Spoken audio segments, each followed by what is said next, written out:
বন্ধুরা, তোমরা সবাই কেমন আছো? আশা করি ভালো আছো, সুন্দর আছো বলছি। ভালো আছো, সুস্থ আছো, আমরা ভালো আছি। তো এখন বাজে 8টা বাজতে 10 মিনিট বাকি। তো বাজারে যাব, বাজারটা যে সব ফুরিয়ে গিয়েছে। আমি এই টুপিটা পরে নিয়েছি, মা বের করে দিয়েছিল কালকে রাত্রিবেলা, দিয়ে অনেক কুয়াশা পড়েছে তো সেই কারণে। আর স্কুটি চালাবো ধরো, দিয়ে সব মাথার উপর পড়বে আর ঠান্ডা লেগে যাবে। আর একটুখানি ঠান্ডা লাগলে আমার হাঁচি হয়ে যায়, নিঃশ্বাস নেওয়ারই টাইম পায় না, এত পরিমাণে হাঁচি হয়। তো আজকে চলো বাইকটা তোমাদেরকে দেখাই। আর এখন তো বাজারে যাব, অনেক কটা কাজ আছে। আজকে ব্লগ তোমাদের আশা করি ভালোই লাগবে। তো এখন এই দেখো বাজারে চলে এসেছি, স্কুটিটা এখানে রেখেছি। আর এদিকে খুবই কুয়াশা। এখান থেকে একটু পরোটা নিয়েছিলাম আর মিষ্টি নিয়েছিলাম, দিয়ে এখান থেকে আবার সবজি নিয়ে নিলাম, কারণ সবজিও অনেকটা ফুরিয়ে গিয়েছে। দেখো ধোয়ার মতো উঠছে কুয়াশা আর কি। এখন সবজি বাজারের দিকে মানে মাছ বাজারের দিকে যাচ্ছি। ওখান থেকে একটা ফুলকপি নিয়েছিলাম আর 2 রকম মাছ নিয়েছিলাম, কাতলা মাছ আর একটা কি জানো নাম ভুলে গেছি, যাই হোক ওই মাছ দুটো নিয়েছি। নেওয়ার পরে হয়ে গেছে মাছ বাজারে ভালোই ভিড় ছিল, কারণ আজকে তো রবিবার, সেই কারণে। আর চলো आप लोग को दिखाते हैं क्या क्या ले आए।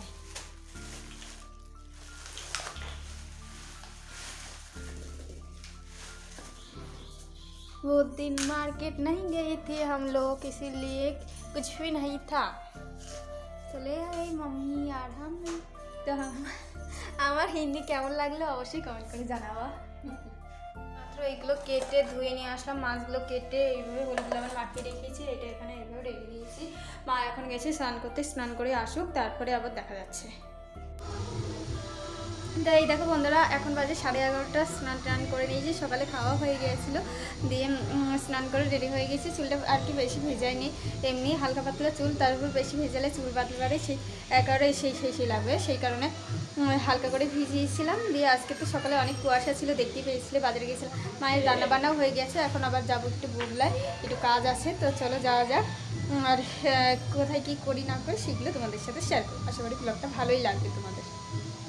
তো এখন বাজারে এসেছিলাম, অনেকক্ষণ আগে এসেছিলাম, ডাক্তারের কাছে গিয়েছিলাম, দিয়ে আরও ভিতরে অনেক কাজ ছিল, সেসব কাজ করেছি। তো এখানে একটা পুতুল দেখতে পেয়েছিলাম, পুতুলটা বেশ লম্বা সরা, বেশ ভালো লাগছিলো, তাই সেই কারণে একটু ভিডিও করেছিলাম। বগলে চলে এসেছি, অটো করে এসেছিলাম। এদিকে স্টেশন আর এদিকে মন্দির আছে, কালী মন্দিরটা।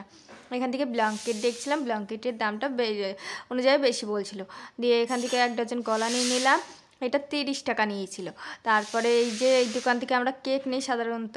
আর এইদিকে তো ধরো এখন তো কালকে 25শে ডিসেম্বর, তো বাইরে অনেক কেক বসেছে, সেই কারণে বাইরে থেকে নিয়েছি, আর ওখান থেকে নিইনি। এই কেকগুলো এই সময় বেশি পাওয়া যায়, আর অন্য সময় সেরকম পাওয়া যায় না, সেই কারণে এখান থেকে নিলাম। তো এখন এই যে ডাক বাংলা নাকি বলে, সে তার ভিতর চলে আসলাম, দিয়ে এখান থেকে এই দোকানে ব্ল্যাঙ্কেটটা দেখছি। তো ওই দোকানের তুলনায় কম আছে, কিন্তু এটা হচ্ছে জাস্ট শুধু ইয়েটা দিচ্ছে না আর কি। এখান থেকে এই কালো আঙুরগুলো নিয়েছিলাম, বাস পেয়ে গিয়েছিলাম, বাসে উঠে গিয়েছিলাম। ওই মানে সেই ব্ল্যাঙ্কেটে যে একটা ব্যাগ মতো। তো এই দেখো বন্ধুরা, আমরা বাড়ি চলে আসিনি, রাস্তায় আছে আর কি, যাচ্ছে এটা হাঁসখালি বড় ব্রিজ। তো এই দিক দিয়ে আমাদের যাওয়া লাগে, বাস স্ট্যান্ড হয়ে আসে যায়, এখানে হয়ে আসে যায়। তো আমরা বললাম কলোনি মোড়ে নামিয়ে দেওয়ার কথা, উনি বললো না হবে না, সেই কারণে এখান থেকে আবার হেঁটে হেঁটে যাচ্ছে। তো এই দেখো যে ভাত খেলাম, তোমাদেরকে তো শেয়ার করা হয়নি। এই আঙুরগুলো আর এক রকম আছে, যেটা হচ্ছে এর হাফ হয়, সেইগুলো মা আমার খুব খেতে ভালোবাসে, বাবা খুব ভালোবাসে। তো সেইগুলো পাইনি, দেখতে পেলাম এইগুলো অনেক বছর পরে, তাই নিয়ে নিলাম। আর এই চকলেট নিলাম, এই চকলেট দেখতেই পাচ্ছিলাম না, তো এটা নিয়েছে 50 টাকা। আর এইদিকে এই দুটো নিয়েছি, আর এই ক্রিমটা নিয়েছি, ক্রিমটা ফুরিয়ে গিয়েছে। আর এখন আমি কলা খাবো, কলা মা ওখানে রেখেছে, 1 ডজন নিয়েছি।